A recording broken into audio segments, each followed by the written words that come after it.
The department handed out bonuses. I'm a chief surgeon and I got $3 grand. Admin got 50,000. That moment, all my passion for this job just died. From that day on, I started clocking out on time. Just 2 weeks later, all complex surgeries got pushed back 3 months. I watched the chaos unfold. This time I chose to do nothing. 3 a.m. The harsh aura lights made my face look completely drained. The last suture was cut. The monitor that had flatlined multiple times finally showed a steady rhythm. Done. I pulled off my sweat-soaked mask, revealing a face numb from exhaustion. 12 hours straight. Like a machine, I pulled a kid with a complex heart defect back from death. Every muscle screaming, brain completely drained, nothing left but emptiness. Head nurse Zhang Ji handed me an envelope, her eyes full of sympathy and frustration. Dr. Chen, this is the special bonus for the project. Take it. The envelope was thin, almost weightless. A cruel contrast to my lead-heavy body. I squeezed it. Felt like just a few bills inside. I nodded at her without opening it, dragged myself to the locker room, changed out of my scrubs, leaned against the cold locker, and finally opened it. 3 crisp bills. 3,000 yuan. My hand froze. My mind went blank. 12 hours of intense focus. Saved a dying child. Gave a family hope. And this is what I got. An indescribable chill spread from my chest to every inch of my body. This wasn't about the money anymore. This was an insult. A blatant, shameless insult. I walked out of the hospital. The cold night air hit my face but couldn't blow away the deadness inside. Passing the brightly lit admin building, I heard bragging through a half-open window. Man, that deal was tough to close. All that schmoozing, all those drinks. But I finally landed the project. It was Wang Kai, the admin director. The dean's brother-in-law. A guy who can't even hold a stethoscope right. The bonus wasn't much, just 50 grand. Gonna get a new car. My wife's had her eye on one. 50 grand. I stood frozen in the shadows, staring up at that bright window. The fancy admin building and the hospital ward behind me, soaked in patients' tears and hopes. 2 different worlds. One where they rake in cash with ease, one where we sacrifice everything for scraps. I returned to my empty office, the walls covered with thank you banners. Noble healer, miracle worker, lifesaver. Each one represented a life I'd pulled back from death.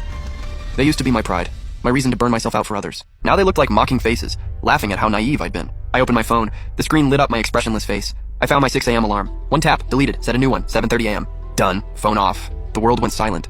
Next day, for the first time ever, I slept in. No frantic calls. No rushing to the hospital at dawn. I made myself breakfast. Walked my daughter to school. Sunlight filtered through the leaves, warm on my skin. I realized I hadn't seen these streets in daylight for years. 5 p.m. sharp. Just finished a routine bypass surgery. Put down the scalpel, changed clothes, ready to leave. But department head Zhang Guodong stopped me. Lin Yuan, where are you going? Emergency consult tonight. Tricky case. We need you. He said it like it was obvious. For 10 years, that's how it was. Hospital needed me, I was there. Day or night. Weekday or weekend. It's quitting time. Zhang froze like I'd said something insane. Quitting time? But there's an emergency. Is it life-threatening, I asked? Well, no. Patient's stable for now, but it's complicated. We were hoping you could... If it's not life-threatening, I cut him off. Schedule it during my work hours. I grabbed my bag, walked past him, and left him with one line. Chief, following the rules is also medical ethics. For the first time, I left the hospital before sunset. The golden sunset stretched my shadow long. I took a deep breath. The air tasted like freedom. My phone buzzed. A text from my student, Li Zhe.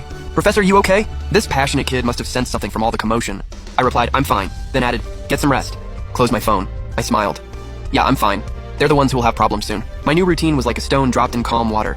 At first, just ripples. Within a week, those ripples became a tsunami. The cardiac surgery schedule showed my complex procedures booked solid for over a month. That meant many urgent patients had to wait at least 3 more weeks. For heart patients, every extra day is another day of unpredictable risk. That afternoon, a middle-aged woman blocked my path outside my office. Dr. Chen, why can't my dad's surgery be moved up? He can't wait that long. Before I could speak, Li Zhe stepped between us. Ma'am, please calm down. The professor's schedule is completely full. Full? How is it suddenly full? I heard it wasn't like this before. Her voice drew other families, all eyes on me, full of questions and confusion. I looked at the anxious woman, felt nothing. I'm just following hospital rules. I didn't cause this. I ignored the commotion, headed for the elevator.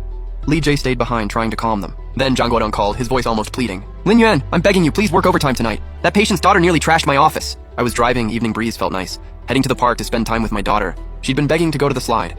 My efficiency during work hours is the highest on staff, I said calmly. You know that. I know, but now's not the time. Then when is? I shot back. Time for me to keep sacrificing my daughter's childhood to fill holes that shouldn't exist? Silence on the other end. I hung up. My daughter's laughter rang out from the slide. How long since I'd enjoyed a peaceful evening with her? Next day, the dean personally called me in. His office smelled of premium tea from his fancy teapot. He poured me tea himself, looking deeply troubled. Lin Yuan, I personally promoted you. I know your skills, your character. You've always been this hospital's pride. He buttered me up first. I slowly blew on my tea, said nothing. But what's gotten into you lately? So many patients waiting for you to save them. Dean, I'm not being emotional. I'm strictly following the labor laws and schedules the hospital set. 8-hour workday, clocking in and out on time. What exactly did I do wrong? That shut him up. He looked uncomfortable. Rules are rules, but we're human. What's most important for doctors? Medical ethics. Medical ethics? I looked up, gaze sharp. My ethics show in my 8 hours, 200% focus and skill, 0 mistakes. I paused, leaned forward, looked him dead in the eye, and said slowly, my ethics aren't for covering up the mess created by incompetent, greedy people running this hospital. The dean's face went pale. Before he could recover, I pulled out my phone, opened a photo, pushed it toward him. Wang Kai's social media post. Him leaning on a brand new white luxury car, sunglasses on, grinning smugly. Posted right after he got